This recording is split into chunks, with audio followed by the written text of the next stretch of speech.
Welcome to the Cryptozoology Show with your host, the Cryptozoologist. This is Wildman Part 2 with more historic woodwose sort of things from killings to attackings, early Bigfoot sightings mixed in, some captures to killings. Sorry. And we'll cover some early giants and some other weird sorts of things mixed in here with more fascinating sort of evidence. And then on the third part there, we're going to have more of sort of hairs and DNA and different sorts of more modern sort of claims of ones have captured and this sorts of things, including some lunatic that's out there nowadays that I find these people amazing that even one person would listen to this person. Think of the logic of this. If you had a Sasquatch, right? Okay. If you really had this skull or whatever, right? Like this, could you not immediately say, okay, look, I'm willing to sell you this thing once you guys come and verify that it really is not a made up sort of thing, right? And I'm willing to sell it to you for $10 million, but I also have the rights to whatever 10% of anything you do with it or something, whatever, some kind of gimmick, right? Any human being would negotiate and have these people come over with surrounded by mafia with them to make sure that they and blindfold them and everything to get them to the area to make sure that nobody can track them. And now you got this thing, they see it. They got the funds. Bingo, you got the cash. Now they got their Bigfoot head, and the scientist guy's all thrilled. And of course, he'll claim that it didn't exist, but they're paying off this guy to get rid of the problem, right? Like, this is what would really occur if you actually had such a thing, right? But this guy keeps releasing new photos. You can clearly look at it and see it's made out of some kind of rubber like thing. Totally ridiculous. Why one person even would watch this, yeah, for comedy's sakes, yeah, but that's about it. I mean, any person, if you actually had physical evidence of Sasquatch, like let's say I killed the Sasquatch, you think I would be stupid enough to say, "Oh, here, guys, and here's the sort of thing like this"? No way, man. Immediately, I would get some lunatic that was with me that would do this. I couldn't handle it, but I mean, if the thing's already dead, you need to sort of get parts and make sure that scientists couldn't steal enough to then claim that you were a lunatic and whatever. You got backups, like dozens and dozens of these, and you wouldn't report these until you had them hidden all over the place in a vault, in your bank sort of vault or whatever, and hidden, wrapped in something, whatever, right? Like any places where they're safe, and buried ones so that that way, no matter what, that you would have back up here that you could still prove your story, right? That's what I would do, right? Because I wouldn't trust these people. I mean, the historic record, every time when one of these kinds of people are found, right? We're going to cover a bunch actually in here where they seem to vanish, right? And scientists, even some, there's one account here we have where a bunch of army guys was with the dude.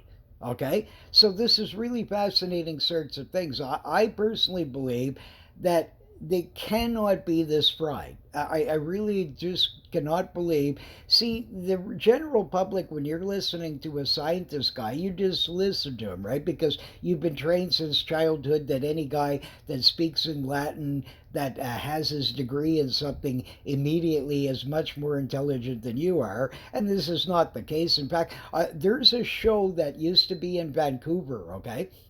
And it was actually filmed in this garage. So this guy would have this, just characters, anybody off the street. It didn't matter. You could be a crackhead.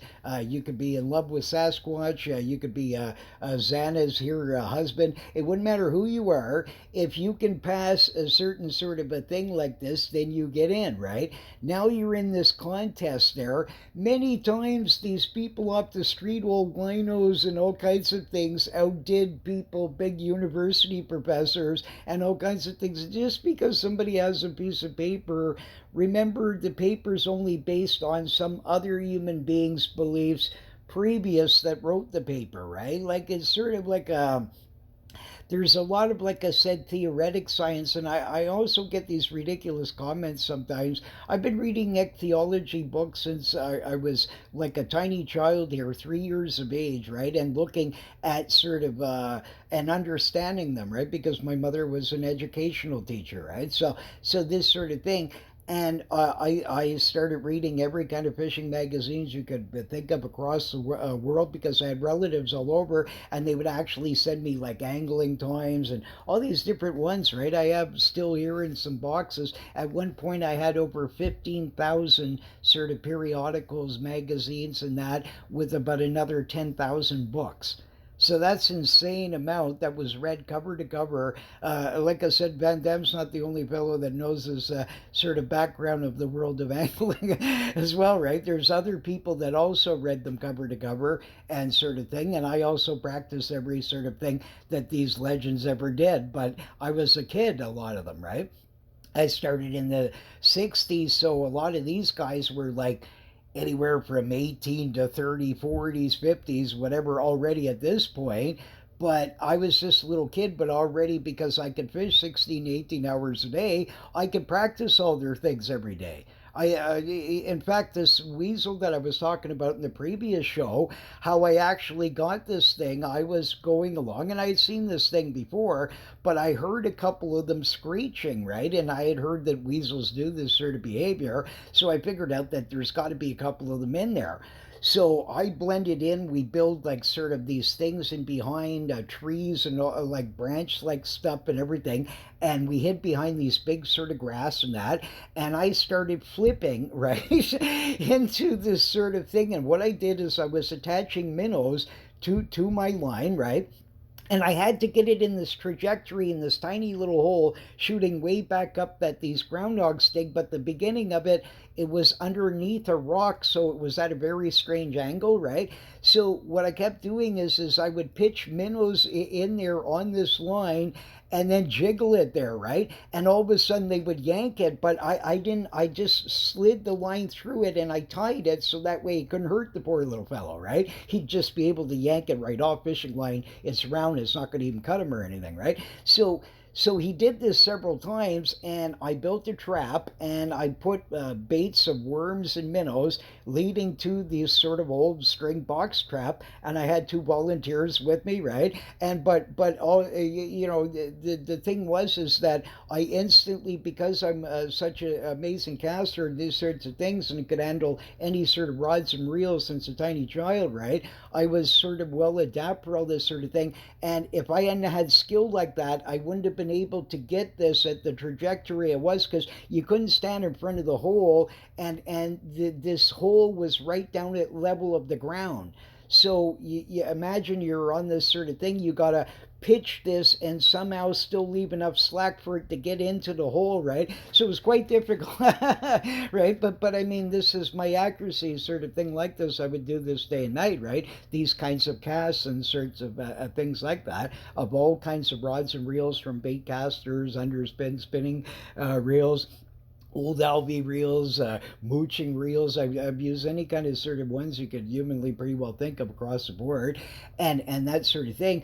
And so, because I was a kid and lived right on the water and could fish day and night, right, I would practice all of these, so I became extremely proficient at each one. Whilst most sort of, yeah, the guys known as just a flipper or this or that or whatever, right? And so I started reeling in huge fish with light line as a very young child and doing all kinds of things, because I had these early heroes, Lepty Cray and these different ones, right, that really influenced me. And I covered that in a show that we'll be covering that. But the thing is that these skills can be helpful even in cryptozoology, right? And this sort of thing like that. But I wouldn't have been able to probably get that creature to come out to trap them. To actually, first I got a photo of them, right? And it was so crystal clear. It was on a Polaroid. It was right crystal clear, any scientist in the world. And that's when I brought it to them, because we had this thing in the box for hours and these guys wouldn't come. They refused to. So we decided to shove it right up their you know what their wazoo by bringing it to them. And but sadly this box was on this weird unlevel ground, and we had sort of to make sure he couldn't slide out when the box fell on him. We sort of put our arms all around it and sort of was trying to stop him from doing that. And so I tried to grab him, and he went by and kind of scratched at me, and sort of I touched him. Then he shot past my buddy, and he really gave him a sort of a good sort of little scratch on the side of his sort of arm, and he tried to grab at him, and he slid underneath the box and bolted right back in the hole, right? So but when we brought it to them, the scientists years later apparently had found a few dead ones, like buried somehow or something, right? Because he was explaining the areas that they live. They had the photographs and all that sort of thing, and this guy was supposed to describe it, right? So I mean, if it hadn't been for my fishing interest, right, I probably wouldn't have been successful first try trying to catch a cryptozoological animal, and I do this in hours, right? Right, and that sort of thing like that. And I've also seen a few others, a sculpin that I still, you know, is unknown here in the region. And I also caught in the Rideau Canal. I might still have a photo of it. I brought it to a scientist, ichthyologist here, and this is what I'm saying. A lot of these people they'll give these silly comments saying, because it's a Bigfoot show. I have a zoologist that gives some of the information. Like I said, I have a huge background in this since a little kid, so I don't have some of the degrees that some of these people do.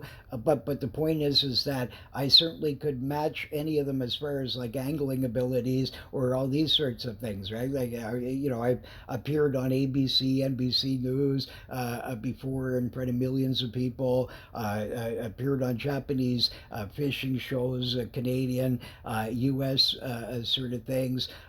Appeared in the papers like massive dozens of times, and all kinds of different things, and small shows in fishing magazines, in on tourist magazines, actually in the front cover, and all kinds of weird things over the years, right? So I be all because of my fishing abilities, right? So and that sort of thing like that. So and from local papers to international papers, all kinds of weird things. I was the only and first carp angler in the entire world that's ever been put on the front of an international newspaper as the headline sort of story. That was never sort of done. You wouldn't see that really.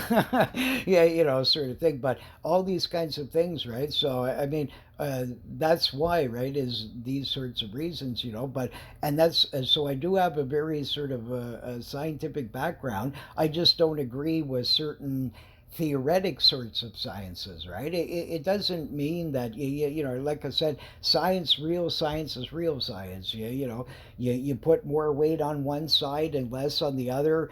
The heavier weight's always going to go down, right? That's just the way that it is, unless there's been things to change that sort of situation, right? But in general, that's how it would always sort of work. That's a real scientific thing.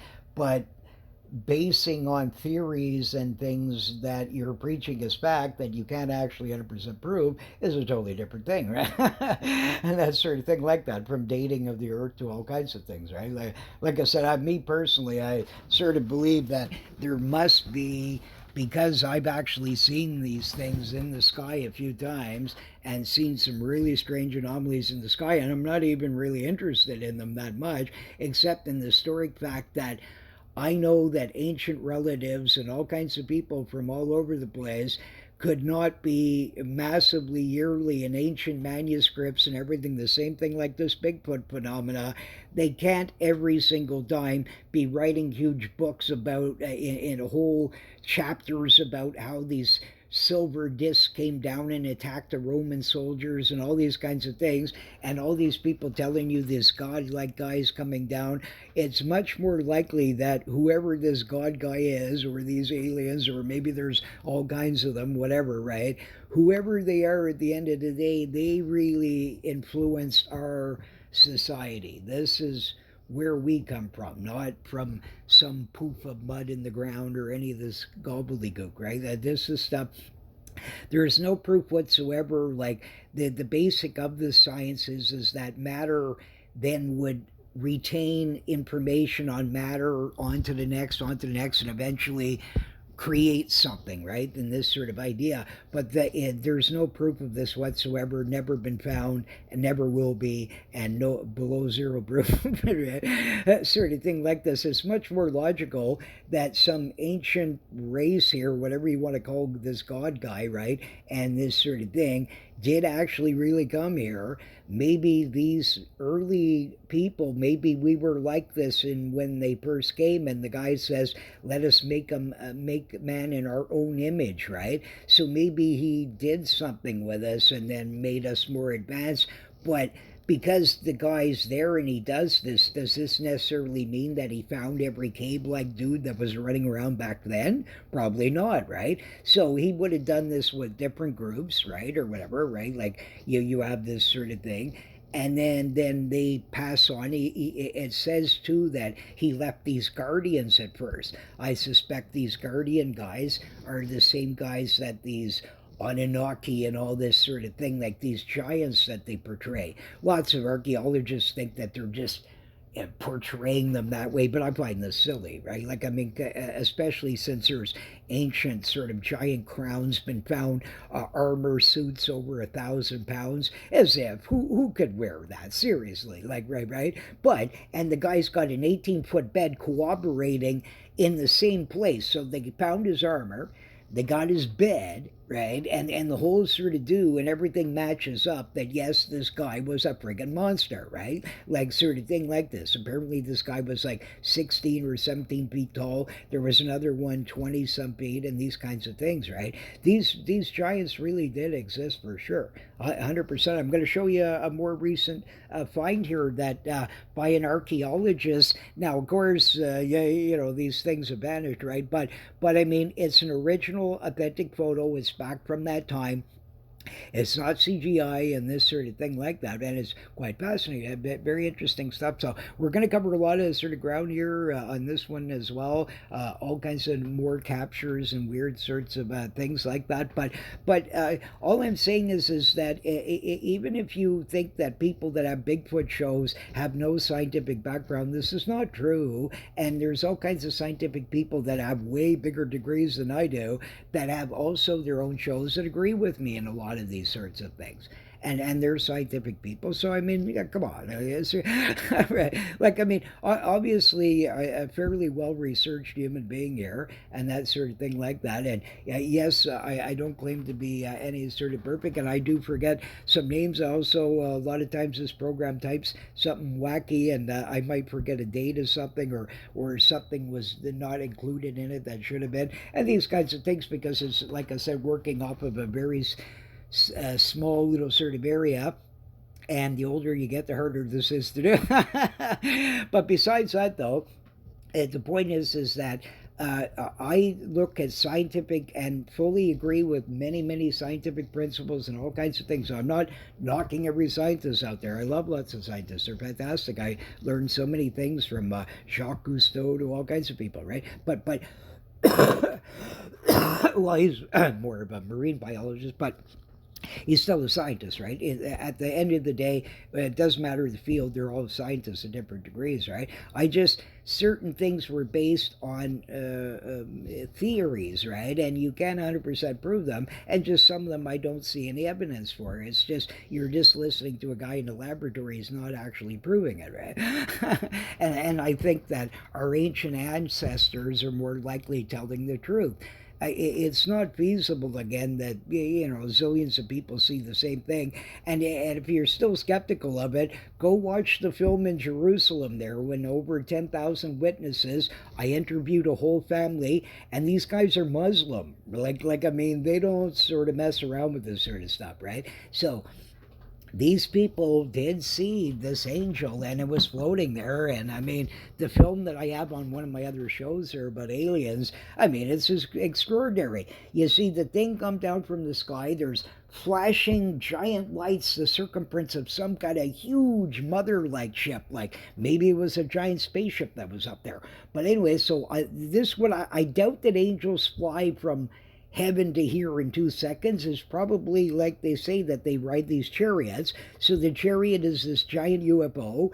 The thing went down, and whatever this angel was upset about, or trying to warn, or maybe telling the Jewish that's where the temple should be, or whatever the sign was, an angel was spotted doing a similar like thing thousands of years previous in the same spot.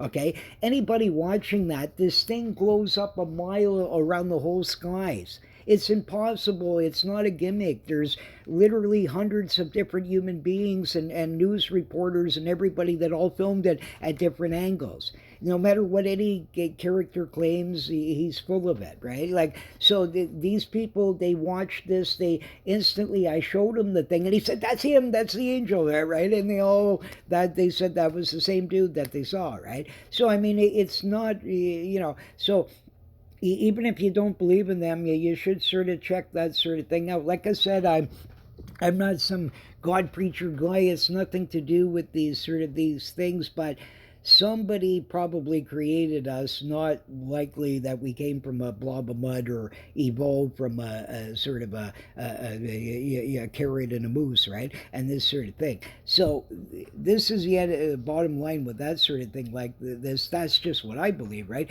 But I mean, even if you want to go by the scientific thing, these things are still, to deny that wild-like people existed in the past and have been caught as bizarre. Here's Xana right here, and she certainly was one, right? So,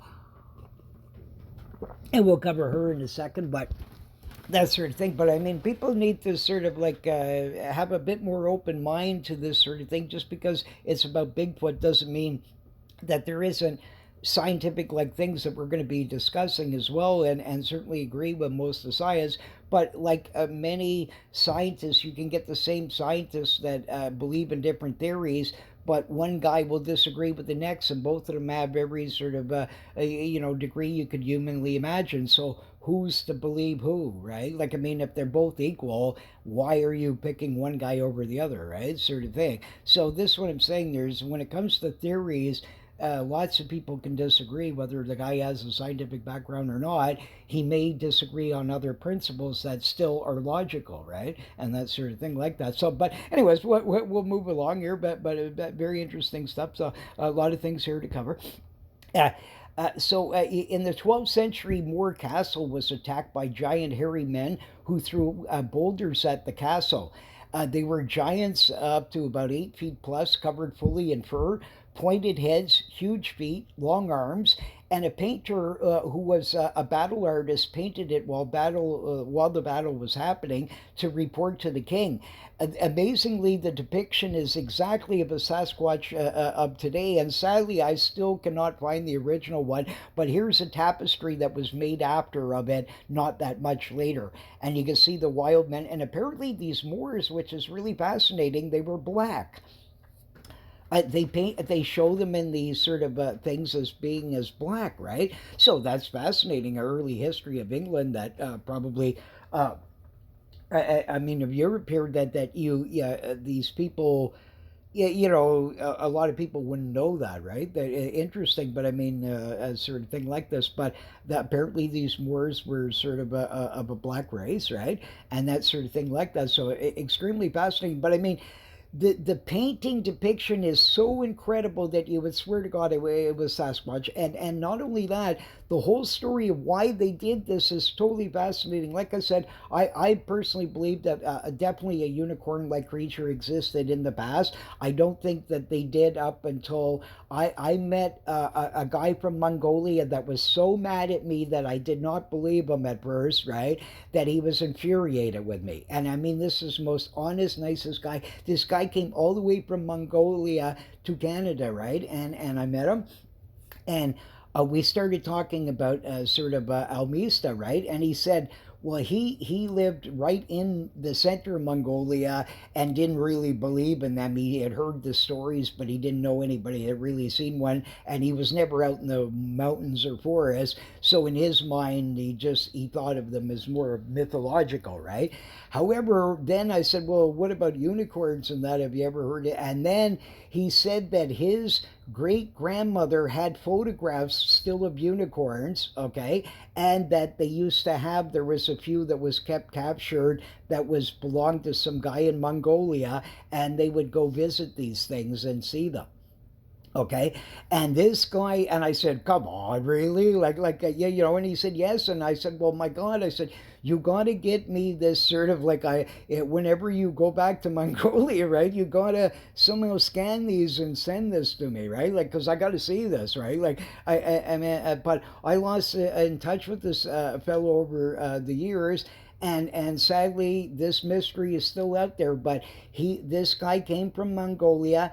He got married. I don't know if he brought his wife from Mongolia or not, but anyways, he was married, and they were planning to finish their degrees and all this and go back to Mongolia eventually, right? And that sort of thing. But they were studying sort of things here in Canada, right? So one of the most fascinating sort of stories. But this guy was really interesting, and I knew then true likely that I could see why he would be like a scientist guy, very skeptical if you're right in the urban center of things.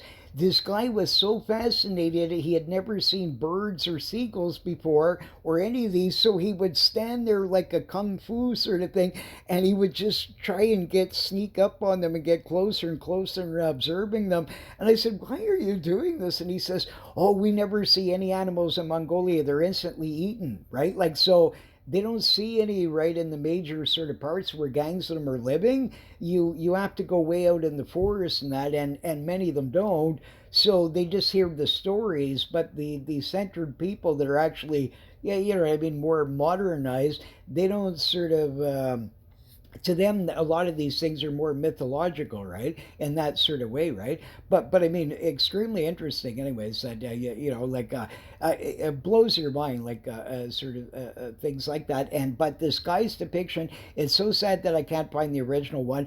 I mean, the guy even emphasizes his feet and everything, but apparently these wild men were friends with some kind of unicorn. They would sort of they'd be seen together, sort of with this unicorn, and the wild men would sort of circle around him, but not sort of harm him of some sort or whatever, right? Like, so in other words, they had some sort of symbiosis with each other of some sort, and these guys had done a hunt and they killed a unicorn there.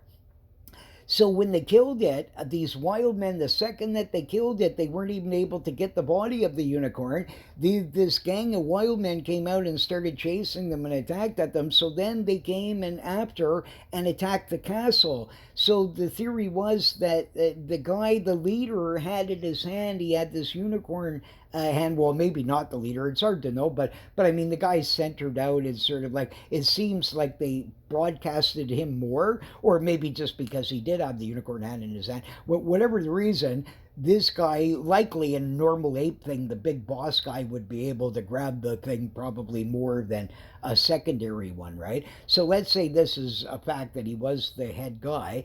The guy's got a unicorn horn in his hand. It's perfect, and not only that, it's even the color isn't like what you would expect, like from a narwhal's, and that it's different, right? It's more like some of the natural accounts I had seen in this sort of thing like this. So very impressive. I do not believe that a battle guy is gonna take extra time to make fake things into it. The guy gets every accurate description. The arms are longer, much more than any humans on Earth. The feet are a huge, flat, wide, gigantic, five-toed sort of thing.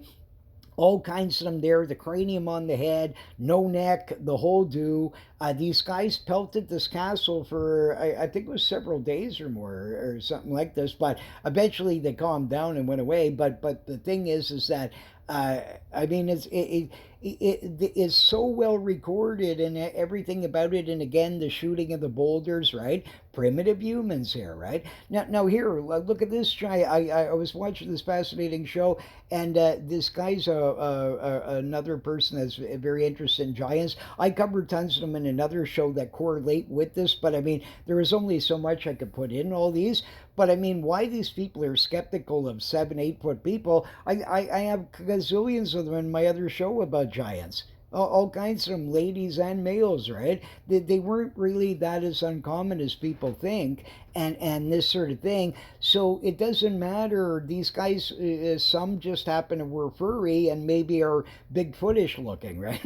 And this sort of thing. But this guy here, he found one here, this archaeologist, and you can clearly see it down here. This is an original sort of ancient one here, right? Now they did this extrapolation and everything of today and figured out exactly how monstrous this dude would have been because they know this guy's height was exactly 5'8". So if I'm sure some other even critics will try and do this, but you'll see that for sure the guy would have had to have been at least about 8.5, 9 feet tall.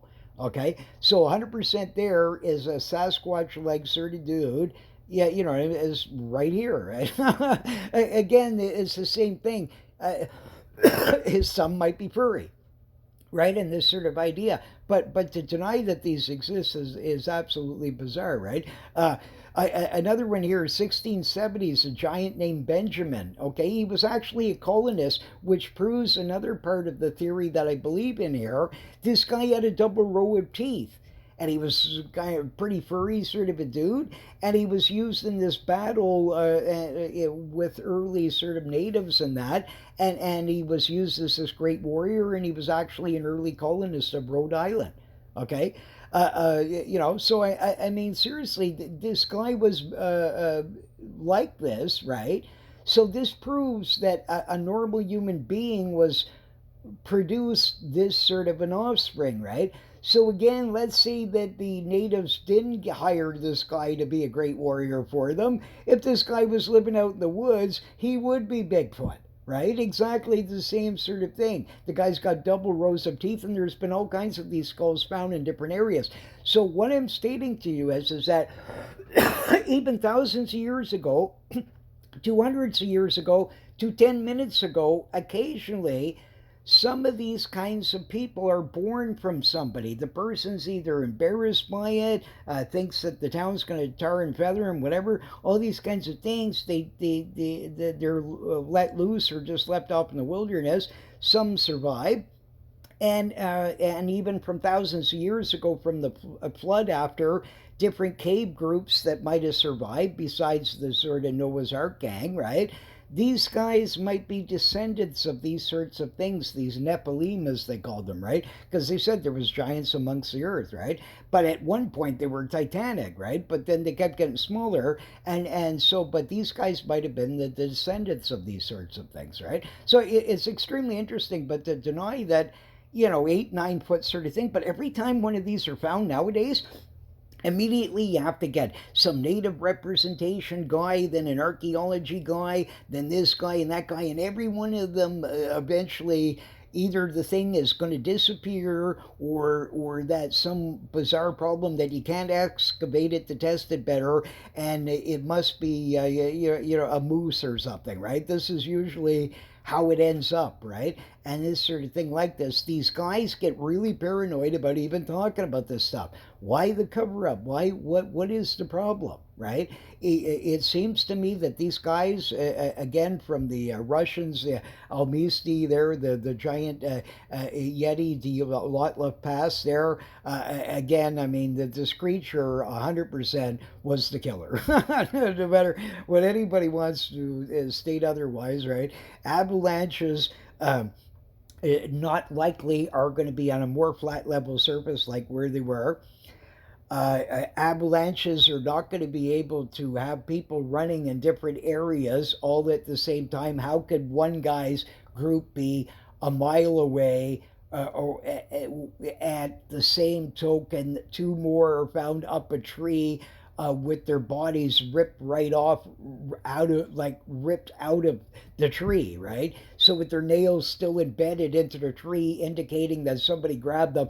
Again, you know what I mean? An avalanche couldn't do this. And how could you all be at separate areas all at the same time running from the same avalanche? So what? The imaginary avalanche only gets the first. Somehow the imaginary avalanche destroys the dent. Okay, makes cuts and holes on the inside of it. has giant footprints left after the imaginary avalanche has now calmed down. Several other people are found with their nails ripped right out from the tree trunks and seemingly them climbing way up trying to escape something, right? And at the same token, then the rest of the different ones are found way down further, another mile and another whatever, couple of miles it was, whatever. They were all found in four, I think about four different areas, right? Okay. Meanwhile, one of them's running with his life half nude here, sort of thing. Only cares about his camera, and conveniently, there's a Bigfoot on the last near photograph of the camera, right? Yet, it had to be an avalanche that did it. And the guy leaves inside the tent. You know, the snowman lives, right? Because he's trying to leave you some kind of clue. And I think that the KGB took all the information. There probably was a big thing of it, and the guy probably ripped it. And maybe a little piece was there still that he didn't realize when he ripped it, that it, let's say, wobbled down and was flickering around in a circle. It might have flew underneath something and the guy didn't notice it, right? And that sort of thing like this. Or ones that when they came first, yeah, you know what I mean? That's what they found, right? But maybe the KGB had ripped out some of the papers out of this girl's diary because she mentions an abominable snowman earlier in the trip, that people had seen it. So, I mean, again, you got giant footprints. You have people with their nails being ripped out. You have, again, how could it be that an avalanche is coming at you, yet all of you make a perfect position, like what a Yeti does, sleep in their beds? They go kneel down on all fours, sort of exactly in a perfect sort of hidden like position.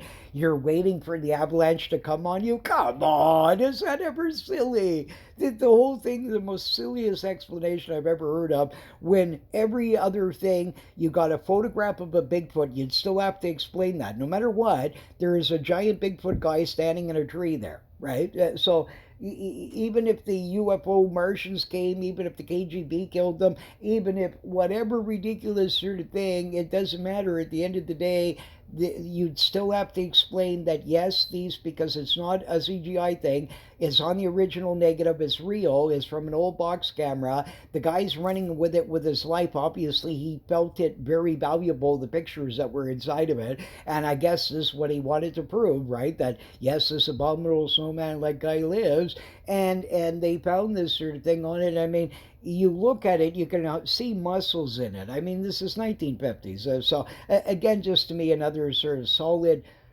corroboration that yes, Bigfoot like creatures have killed people, attacked people, have been killed, and been captured multi times. And we're going to keep going through a bunch of these, right? And also, we've been finding them in the ground and in our caves, but we're calling them giants, but it's all the same thing at the end of the day, pretty well here. Okay, 1440, a wild man in Sweden attacks girls picking flowers and captures one, bringing her back to cave. Locals tried to find her but could not locate her on it. Investigating the cave, dogs refused to enter. They found remains of seemingly cattle. No signs of her was ever found. So, yeah, pretty scary there. Here, 1840, wild man of Navidad, Texas, started being reported attacking animals. Whispers of ladies missing by the beast till the 1860s. Still reported reports later over the ages, but seemed to have calmed down for a while. The cavalcade of Jackson County reported the wild man was seen and footprints found. A reverend spotted three different sets of prints belonging to these wild men. Texas, 1870s, large hairy man throws boulders at carriage, causing it to tip.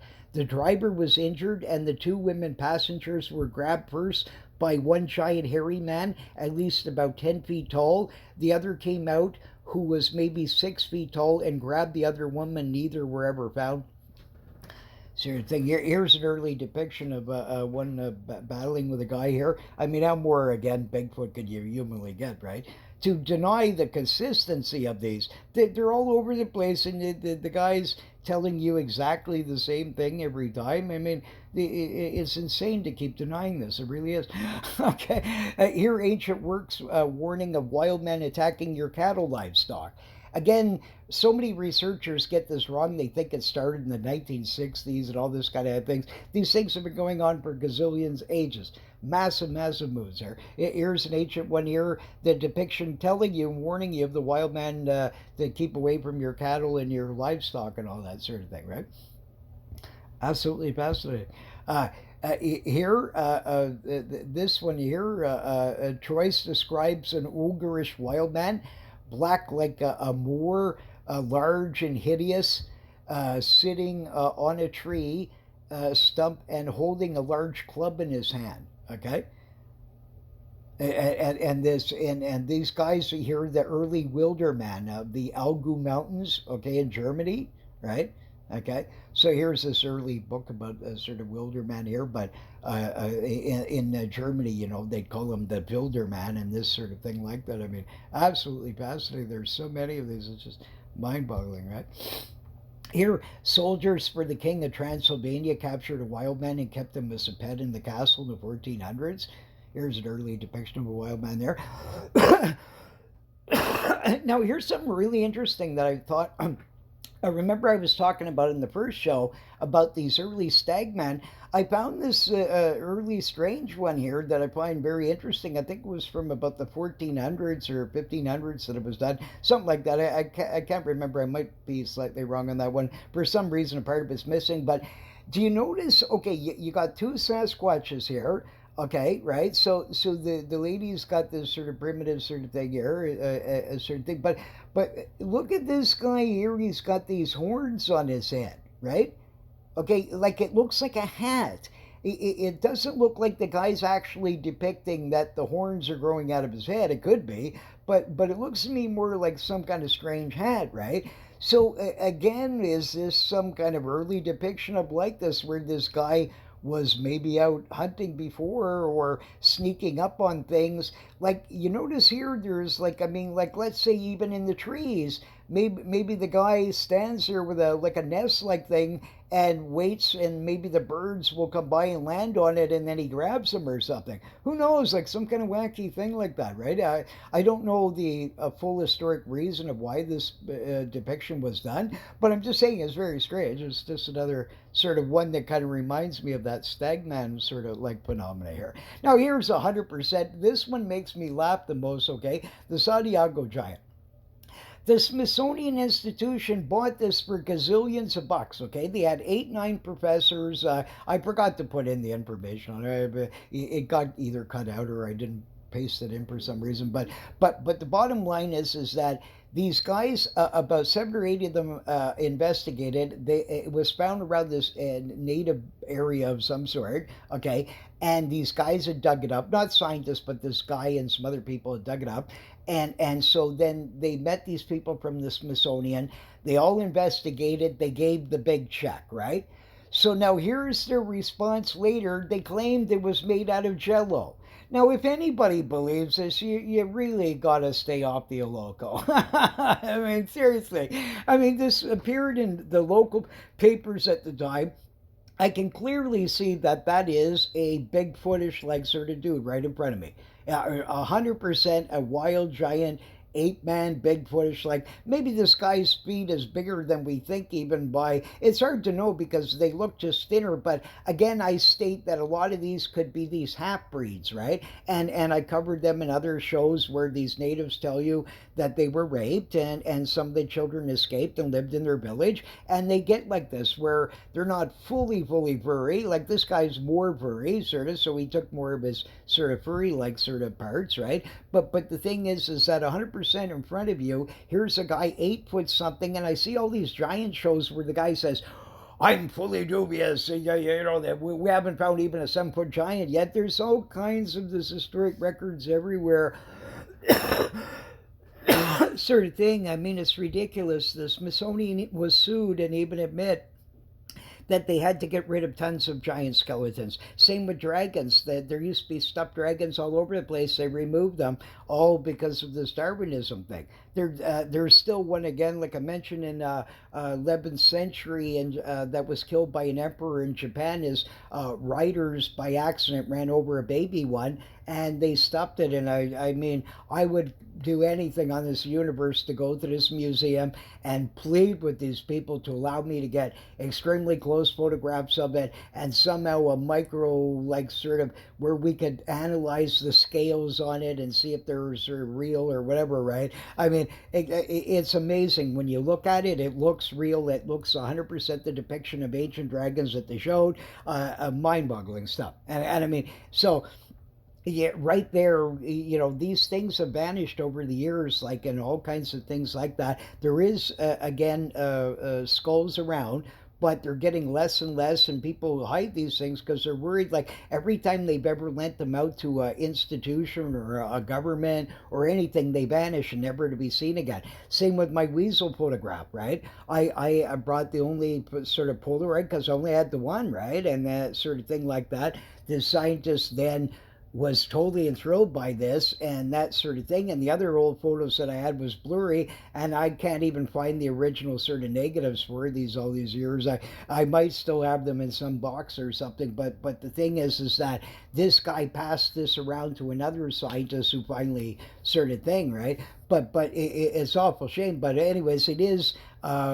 Some scientist has my photograph sort of in the museum here in the Ottawa region, or he passed it on to another scientist or whatever, this guy that was supposed to describe it. But the thing is that again, even myself, have ran across this sort of phenomena. Like, as I'd gotten a bit sidetracked there before, I'd caught this spotted bar sucker out of the Rideau Canal, and the second I caught this fish, I was already a sucker expert. I'd fished all across the United States for them, and many sort of places already as a young kid like this, because I traveled a lot, right, younger and that sort of thing at certain times of the year. My family did this, so I fished. I could always fish, like they always picked areas so that there was a body of water nearby that I could go fishing and that sort of thing. So I'd hunt these things, and I didn't recognize the species, so I kept looking and looking. Finally, in this one freshwater ichthyology book, I'd found this spotted bar sucker, and I kept looking at it, and it seemed identical, right? So I brought it to the scientific guy at the sort of museum, and he described, and that's what he said it was. It was a spotted bar sucker, and they hadn't been seen in Ontario waters since 1860s. So that was fascinating. So even myself, I've done this several times now in the Ottawa region, where I've done that. I've also caught white bass, a bowfin. I have a photograph of it. I'll put it on another show there. It's sort of the and numerous other sorts of species, from a smallmouth buffalo and different ones that supposedly don't live around here, right? But they do. And the same thing is, sometimes when you give these sort of things, they vanish over the years, right? Because these guys take them, and if it's controversial information, it's buried, right? And it may never be seen again. So whatever you do, if you do find a giant like this, if I was you, I would sort of say, here's what I found, right? But you got some backup parts here around, like that, the major ones that somebody couldn't argue with. Like let's say even you had the person's big giant fingers, well, right away, then at least you could extrapolate that, yeah, that would be, and then the feet and the different, of course, the head would be the ultimate sort of prize, right? And these sorts of things. But the idea is here is that it seems it's very untrustable to ever pass these things on to a scientific group. You'll never see the light of day. If I was you, if you did this, make sure it's insured for massive gazillions of bucks that you're going to get if these guys do not return it in a certain point in time. You're putting it on lend. Don't give it to them. You lend it to them. They have to have an insurance policy for it that you're immediately compensated for 10 zillion. You know what I mean? If it's lost, right? That's what I would do. Because it seems amazing how many of these sorts of finds have disappeared over the ages. And now modern people are skeptical of them because they were hidden and burned and all kinds of things destroyed, right? And that sort of thing like that. But I mean, anybody, if you're a scientific person, I mean, if you really believe that was made out of jello, I mean, come on.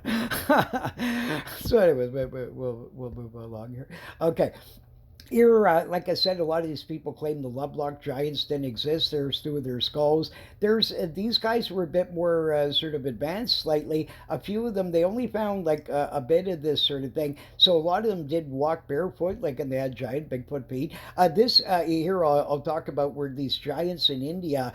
This is actually one of the footprints, but sadly, modern skeptics have said that they had cut this out. This isn't the case. What really sadly had happened, originally you can see the old photographs of it and completely tell that they weren't stamped out like this. But what sadly some character at the time or whatever, they were revamping the whole place and they were worried that they were cracking and doing different things. So they got somebody to sort of just even them out and sort of cut them along. And this is what they say. But you can find way older photos proving that they're telling the truth. You can see different ones and clearly see they're not stamped like this. Like this is the guy fixing them after he made them just more smooth and rounded. But some of them had primitive shoes and these sorts of things like that, right? So if you're still not convinced, here's my buddy, the wild man of Morocco. Okay, I mean, if you saw this guy in the forest, seriously, come on, really, really, Mr. Scientist, if somebody was running like this and you see him hanging up in a tree upside down, he's got way longer arms than any human being on earth, okay? Anything like this. This guy was a prodigy. He was the son of this woman, a local woman, that got raped, okay? And then she sort of abandoned the kid or something or whatever it was. She was held captive in a cave for a while and then escaped eventually or something. And somehow that was the kid. Okay, so that's a local story. I mean, it's not 100% verified, but that's the idea, right? Okay, so this guy then, because this area of Morocco, there was no real much place for this guy to hide except this cave, and there wasn't much food around. So the guy started getting used to going to this one tree, and he would actually eat leaves, like you see a lot of the Sasquatch reported. So my statement is that is seemingly a human being that is like one of these cave people. So they're, let's say they're like us, they're 99% human but just a little bit wonky, right? They're more cavemanish, Bigfootish, right? Now they've made it with sort of a regular sort of person there. It means that in this case, this guy inherited all the normal Bigfoot long arms, the sort of thing. His cranium slightly interesting. He's got the funny sort of Bigfoot-like lips here in the nose and everything. So extremely Bigfootish, right? But if anybody's seen him wandering around in the forest, 100% every person would say that they're seeing Bigfoot, right? So I mean, how to deny that these kinds of guys didn't exist is silly, right? I mean, this guy was in hospitals and everything. They actually even was able to calm him down and train him and that sort of thing. Luckily, he was more of a vegetarian guy. He would just chew on leaves and that sort of thing, like grape leaves and different ones, they said, and things like that. But they were able, and he could walk normal, sort of like and he was well over 7 feet, had giant feet, way longer arms than a human being on earth and that sort of thing like this. Now, conveniently, if you're a skeptic and saying, I don't believe it, it must have been a freak that the sort of thing like this. Now, here's exact same example again. This guy not as furry, and although in some areas he is, but you can fully see the pungent like monkey, almost like sort of Sasquatchian like sort of thing. He was over 7 feet tall, same thing, massive arms, way longer than any human being on earth, giant feet, giant legs, okay, much longer than normal humans, right? And the same thing, this woman, she was working around some field or something. This Uran grabbed her, raped her, and then actually she escaped. What was it? Some of the posse or somebody helped her or something.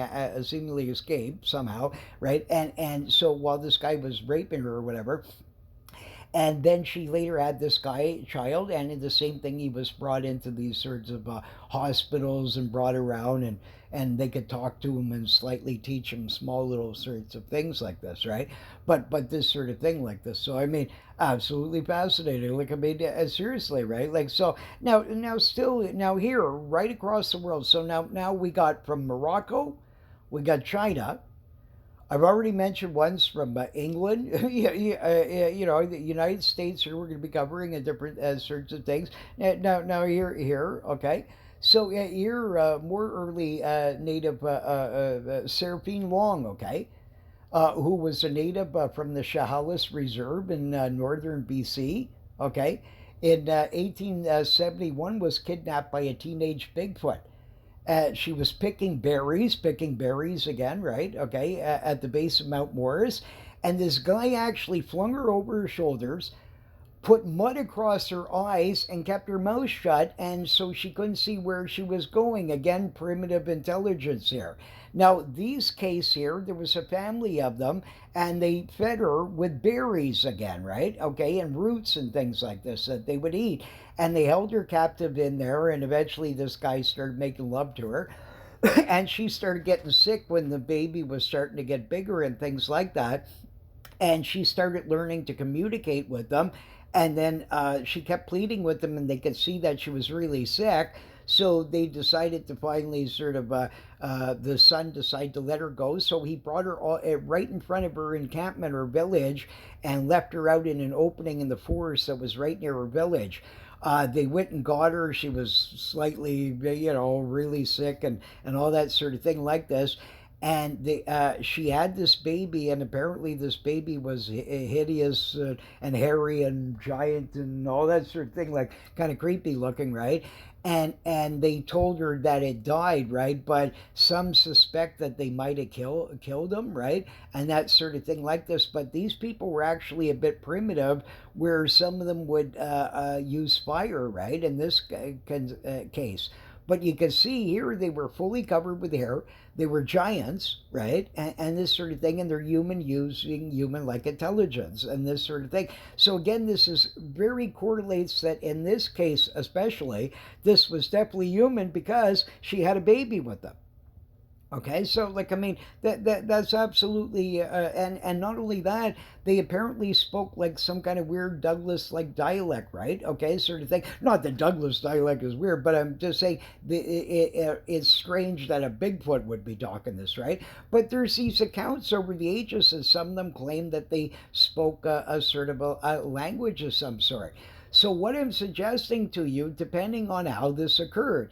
Okay, so let's say like 3,000 years ago that this big flood or whatever, 5,000, 6,000, whatever the time that this flood happened, 10,000, whatever, right? People argue on this all the time, but somewhere from 10,000 years or less, that some huge cataclysm happened, okay? So let's say this is even true, that some this alien god guy talks to Noah and blah blah blah, saves them, and those guys are more modern. Noah had some kind of knowledge of what was going on, and plus he's going to have a angel like guardian that'll probably give them information and help them out and that sort of thing. Okay, so they're in the boat, they're doing their own thing. Meanwhile, the rest of the people are supposed to be drowning and all this sort of thing to get rid of these Nephilim. Obviously, tons of people, anybody with a brain back in those days, and especially freaks that would have been thrown out of towns, giants, they said these Nephilim existed then. So let's say they were these guys or offsprings, half Nephilim, where they made it now with more children, and I mean, more ladies here, and they have more children, and yeah, you know what I mean? Like they sort of keep doing this, and maybe it weakens a bit, but they're happen to be furry, a lot of these guys or whatever, right? So now they live in this sort of cave like environment. They've somehow escaped the flood by digging tunnels, getting inside of sort of mountainous areas that were air trapped, that could sort of save air pockets that could save from this flood. So now they crawl out of there later. Maybe they had to kill their own kind at first to survive for the months that they were locked in there. Who knows? Yeah, that sort of thing. Now different ones, they survive all over the world, get stuck on an island where the guy got locked in a cave, different ones. So you have these original super giants here, these Bigfoot like sort of guys that still are being seen today, some of them this sort of type.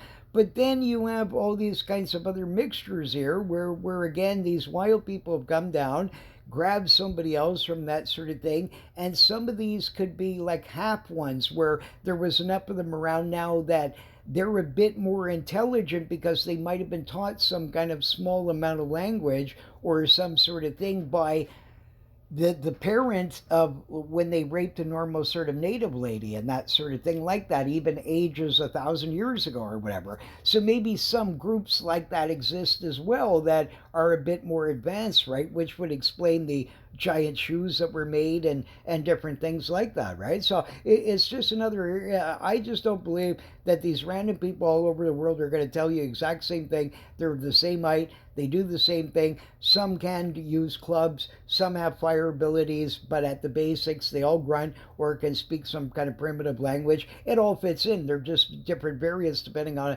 how intelligent. I mean, you can find that here in Ottawa to Tennessee. I've met people. I don't know, like a bit out there, right?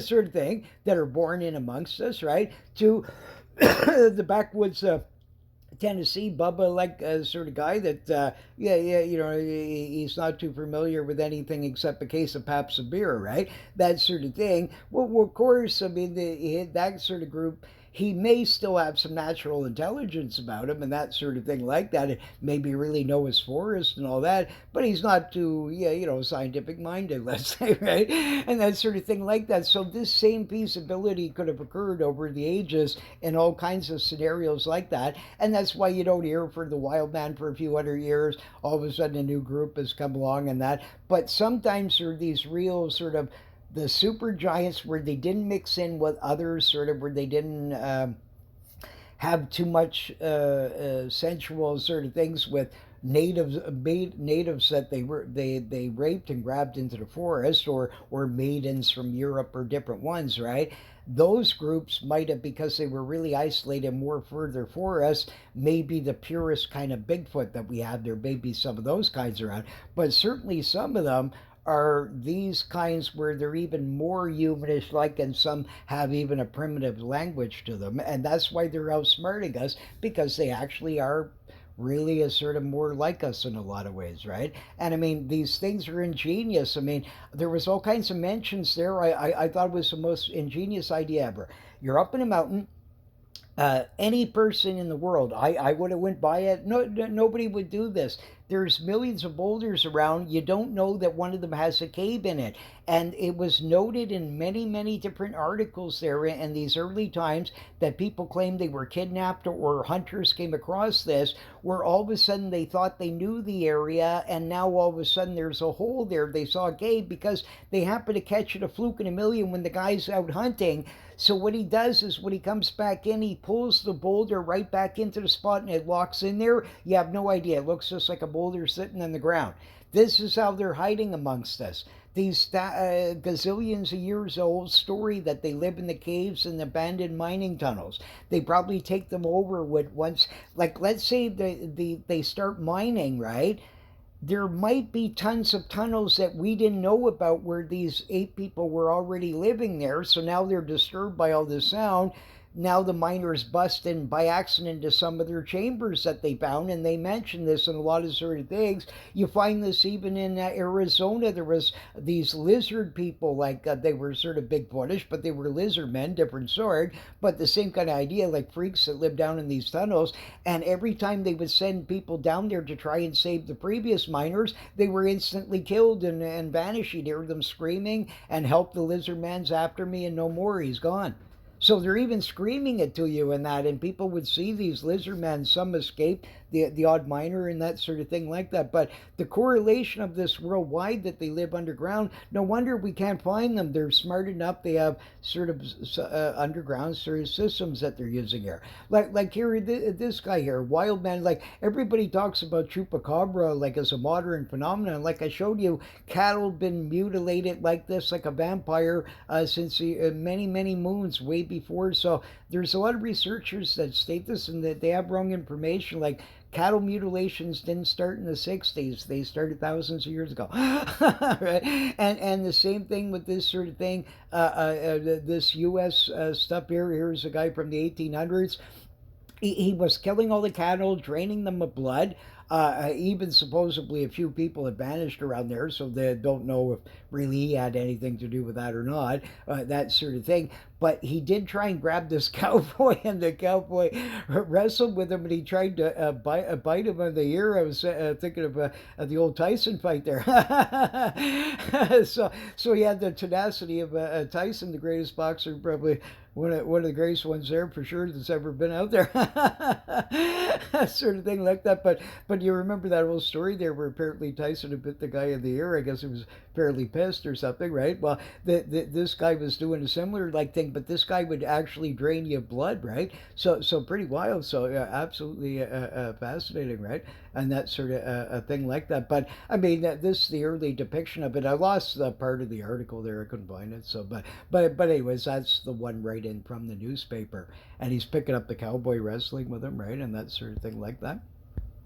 I hear the wild man really lives. Britain's got the Loch Ness monster and all that. That's this Asian group of scientists had claimed that they had found these sort of hairs and skulls and footprints and all kinds of things that belong to that. I don't know much more about it after that. This what problem you see. A lot of times these things are hushed up after because the bigger scientist guys up there that are still on the top of the board and all that, and this stuff goes against the sort of Darwinism like things and different things, and there's some reason they cover these things up and they kind of vanish quite often, right? But it's very interesting. It's just another sort of thing. I mean, to keep denying and consistently saying that there's no basis to this, I find mind-boggling. Like look at this here. A 1460 painting describes wild men and their habits, along with the eared people. Now, a lot of people find this sort of thing here, and you got some dragons, right, and that sort of thing like that. But a lot of people find these strange. But there was a lot of weird anomaly, like people, Plato, Socrates, all kinds of people mentioned that there was these lichen people, these other warriors, that they were freaks and they had weird sort of thing. And apparently there was this race of people that had these huge fluffy sort of big ears, right? And but here's a wilder man here and that sort of thing like that. So unlike a lot of people that keep thinking this is mythology, I guarantee you dragons existed. There's no doubt about this. I mean, you're not going to have in thousands and thousands of historic records dragon breeders, mentions of how much the cost of their feed is, kings having all their sort of description of every dragon that they have in their kingdom, what body parts are need to be fresh, what can be used if they're older and kept as sort of in preservatives and all these kinds of things. I mean, with huge manuals on how to properly prepare them and everything. How anybody thinks that this is hallucinatory is the most silliest thing I've ever. I just and all the poets in the early centuries, they got the stories of the dragons with the gleaming eyes from treasures because it was said that dragons had gleaming eyes, so poets started using this as a reference, not because the dragon was mythical, because they wanted to make this fanciful like thing that the dragon was a guardian of the treasures and that sort of thing like this. If you look into the real history of all these sorts of things, they're mentioned in real manuscripts, not imaginary things like the scientist guy wants you to believe. Okay, now here are early books describing the wild women and men and their habits. Okay, here, so it even tells everything about them, exactly where they're living, what they do, and all kinds of. I mean, seriously, like you have these descriptions all over the place. Do you really believe that every time these people hallucinated all this sort of thing? Now, if anybody denies these giants existed, like look at Omar here, okay? Look at the size of this dude. If you saw that guy and he was a bit more furry and he didn't have the clothes on, right? Omar's pretty furry there. So if he had a hypertrichosis, let's say, and Omar doesn't even, he's just happens to be somewhat of a furry dude, right? But let's say he did, that is Sasquatch. Any person seeing that immediately, you would think that's a Sasquatch. And if that guy hadn't have been a guard or this kinds of things, right, and not normally raised in a proper fashion, he would be a wild man. And he certainly would maybe go out and try and get himself a big wild lady like this one here.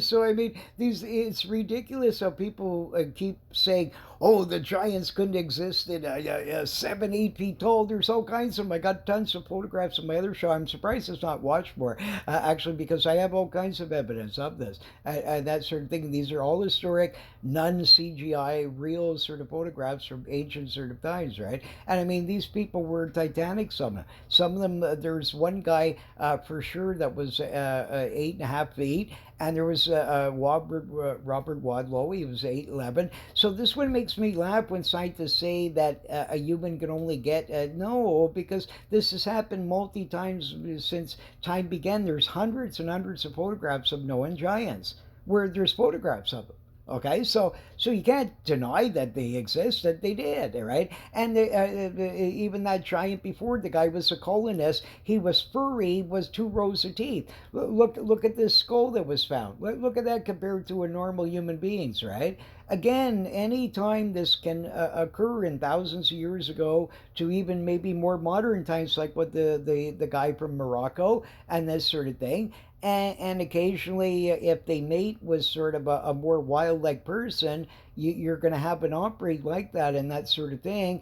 And this is our Sasquatch of today, of some variants. Some are more primitive than the next, and that sort of thing like that. So where they originally come from, I have no idea, but it proves at 100% that likely they are human in most majority of cases, except for the gorilla-like reports and different wild apes. I was wrong about that. I was on my first show there. I'd forgotten. I actually did see some article. I was thinking about that, and I said, yeah, maybe I did see one of those before.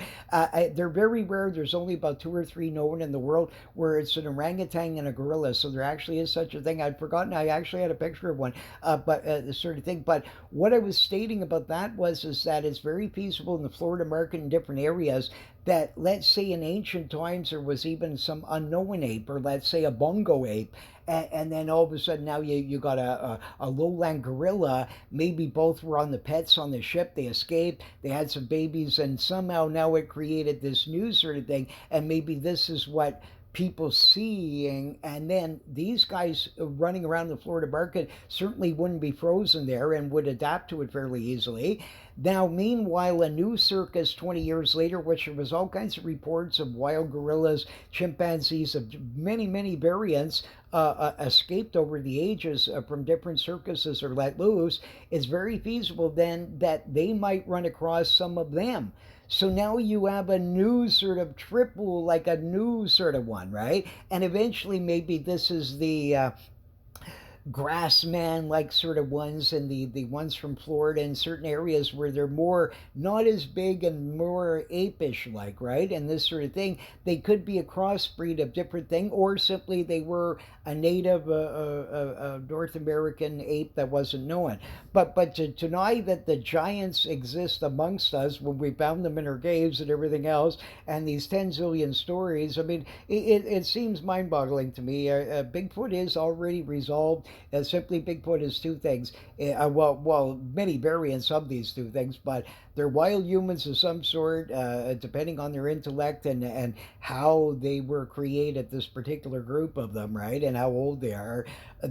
Some have this giant gene, over furry and this sort of thing, but the origin of them I don't know. I mean, but for sure them and people that were thrown out in the woods might have mixed sometimes, and we finally have these sorts of remnants laying around of today, sort of idea, right?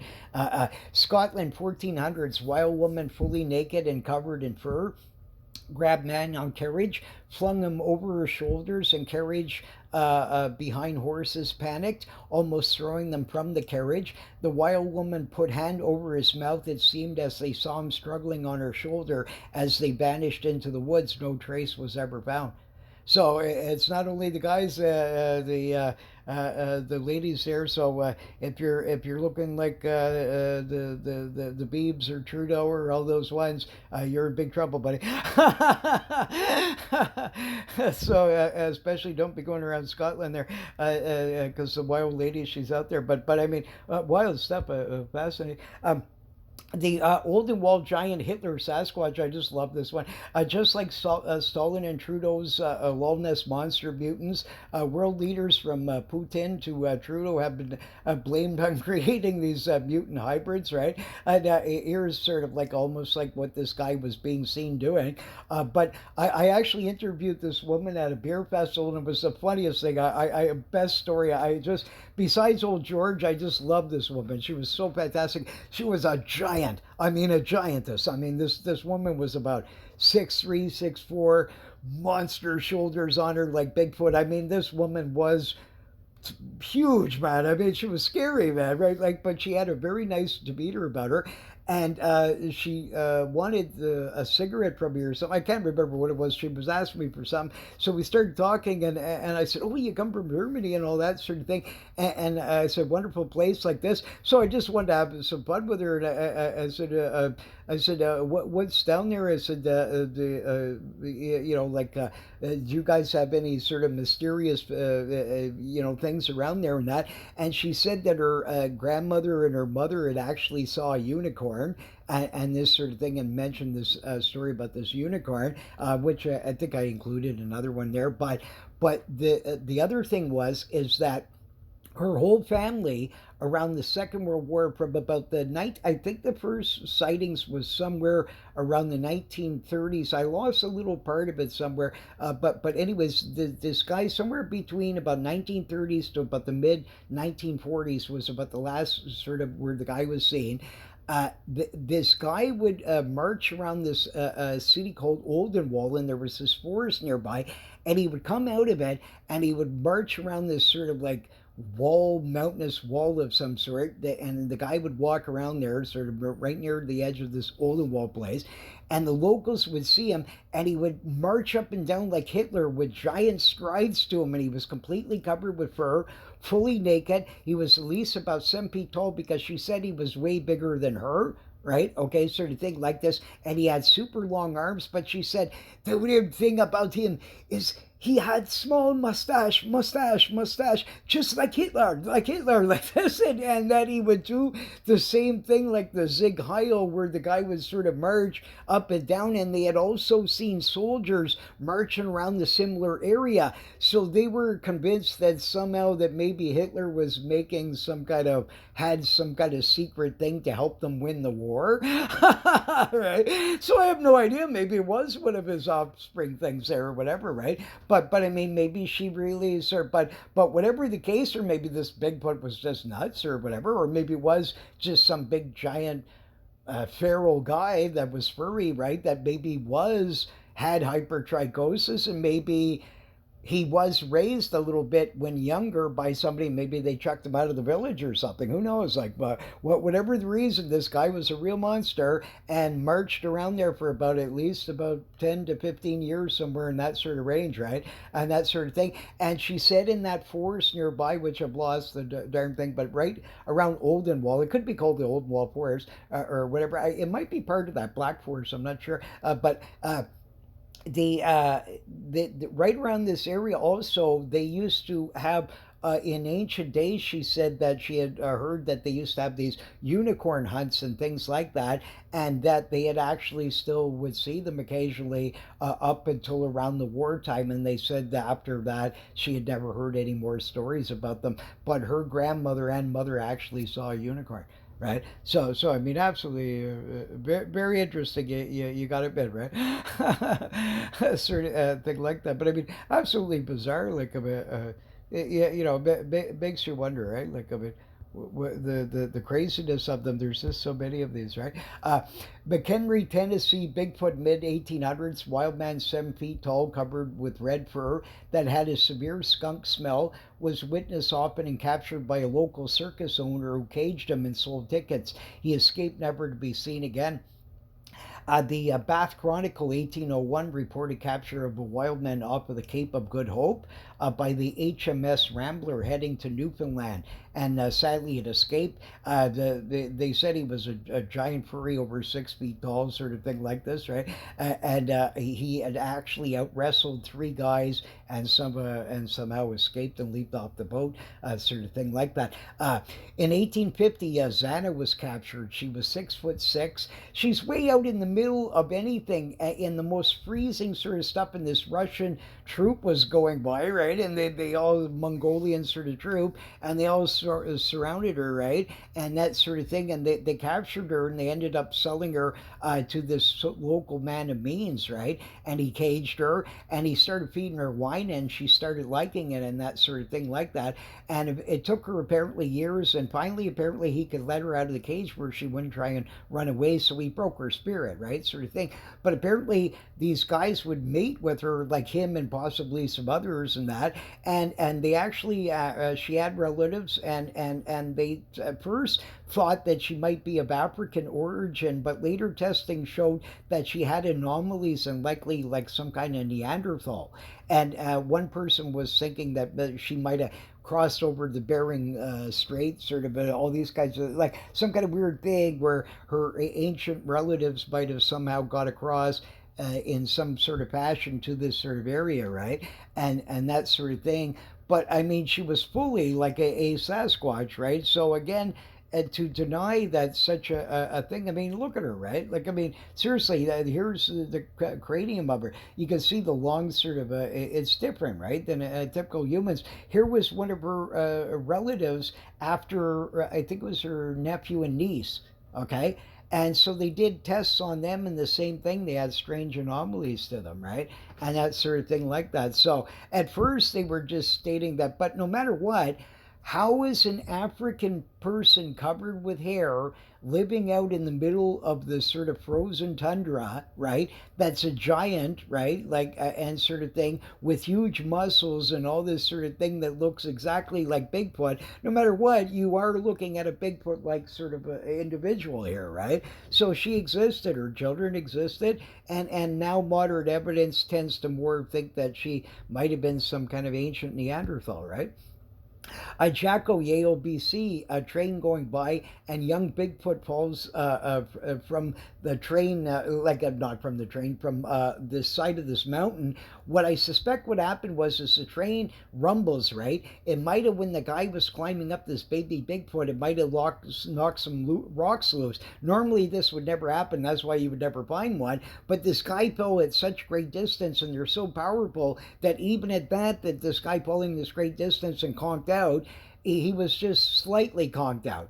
So they finally got him, and they captured him and brought him into jail, right? The train stopped, and he was about 4 feet tall or so, covered in black fur. He had amazing strength. Now, here's the thing, exactly what I witnessed myself in Quéon, Quebec, where it said here they could twist and break branches off that no human could do. And that's exactly what we saw. I mean, they were everywhere, where this guy mowed through them, and some he seemed to rip right off with his hand, like sort of like, I mean, no way some person could have done this fast. The guy would have, even if you had the fastest chainsaw on earth, this guy covered a huge titanic area. You could hear him screaming through the bush.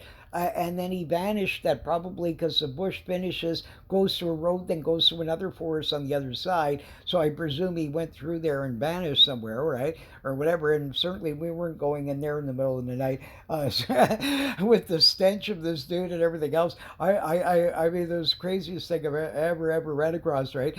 But the thing is that I've also seen tons of these structures and everything were the same thing.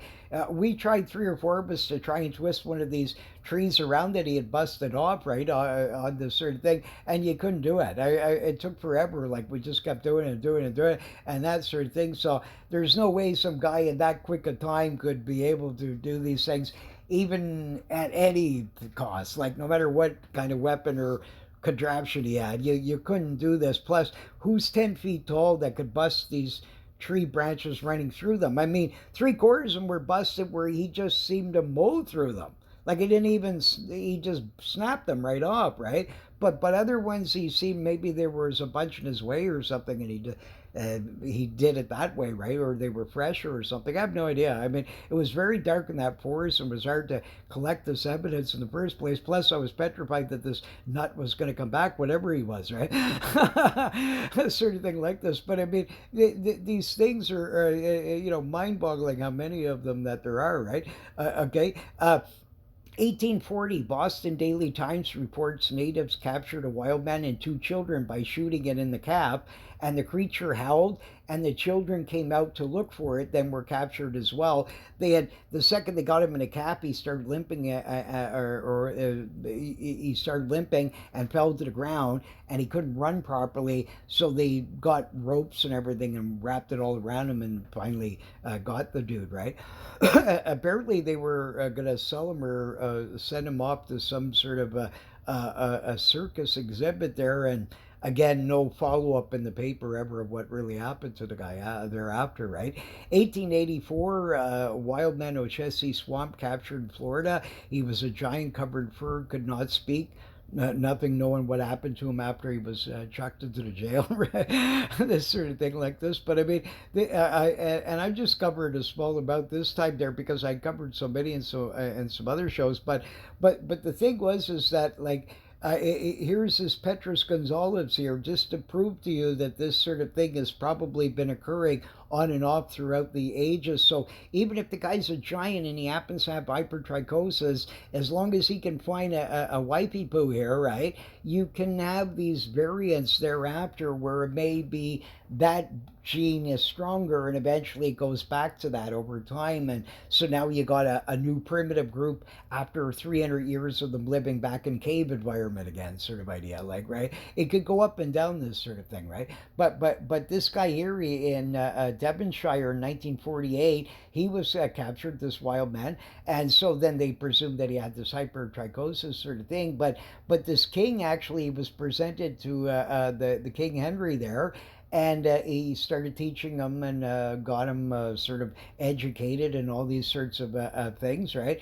And that sort of thing. And this guy here, this Petro, sorry, in the 1500s, right? Okay, this king, he had sort of he was given to the king, right? And so he was actually picked a wife, and apparently this woman was having a pile of children. Holy mackerel, man! I gotta give her credit, man. That is. Oh my God. But anyway, but I mean, that woman was certainly open-minded anyways, sort of thing like that, absolutely wild. But anyways, this guy was captured from the Canary Islands, right? But he was educated and that sort of thing like this, right? But he was this sort of hairy werewolf man, and some of his children ended up being the same, like I suspected, right? What this doctor guy was actually fascinated with his daughter and would actually did portraits of her and everything. I don't have it here, but his family continued on, and they had all piles of children here and this sort of thing like that. But this piece in Devonshire, sorry, I meant to put this story first or whatever, right? But in 1948, this wild man was captured and brought to a doctor there in Devonshire, and he said that it was a giant covered in fur. The guy could not speak and looked like a Neanderthal to a gorilla. And he said that he was brought in chains and all this kind of thing with a pile of these army like police like guys, right? And then all of a sudden, after he was examined, he couldn't get any language out of this guy or anything like this, and they let him off and disappeared. Again, right? Is there some kind of wacky conspiracy that each time one of these people have been caught or something like that is, does the army and these different, like, does our government actually really know that these guys exist, right? And hush it up for some strange, bizarre reason, right? Like, I mean, who knows? But anyways, part three there. We'll get on to some more things, piles of more skulls and some different more evidence that way, hairs and some different things, and a few more of these sorts of things. But you got to admit, I mean, the consistency of this to continuously say that it's all imagination when this guy's not imagination, right? I mean, again, it's starting to get a bit foolish here, right? So we're just going to have to accept that at least a certain portion of what people are seeing out there are actually wild cave people that are living amongst us. New tribes are still discovered in South America. In California, there was one at the turn of the century, and different ones there, and another one reported in the 1970s, and this sort of thing like some kind of wild guy that they thought might have been from some kind of tribe, and different ones, right? So, I mean, it's feasible that just because a guy's furry doesn't mean he's not that intelligent, right? Like, sort of thing like this. In this case, these two cases, these guys were a bit more out there.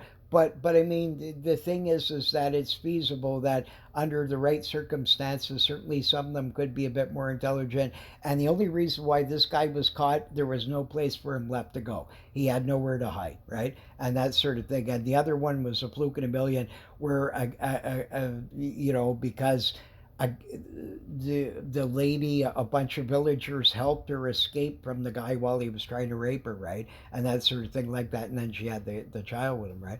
But the wild stuff anyway. So, but again, if some scientists found this, I guarantee you, if they found this guy in a cave and he was buried 10 feet down and all this under some kind of wacky layers, right? They would immediately believe that this was the this was the missing link, and all these kinds of foolishness would be said, right? But this guy was a living modern example of a Bigfoot like human being and our sort of thing. So I think you can see that fully this could occur. This guy ran and did same kind of thing. He could fly up trees and do kinds of stuff that we can't do, and all this sort of thing. He can eat leaves and all this sort of stuff. I mean, again, they're not lying to you. These people were real, right? And each time they're telling you a wild caveman raped them, and we have all these consistencies all over the world. Obviously, they must be telling the truth to a certain degree. At least some of these stories had to be accurate. So yes, a Bigfoot-like creature does exist amongst us. So anyways, stay tuned for part three, and I hope you enjoyed it. And if you have any sightings, contact their cryptozoology sightings at protonmail.com. And I hope you have a great day. Bye now.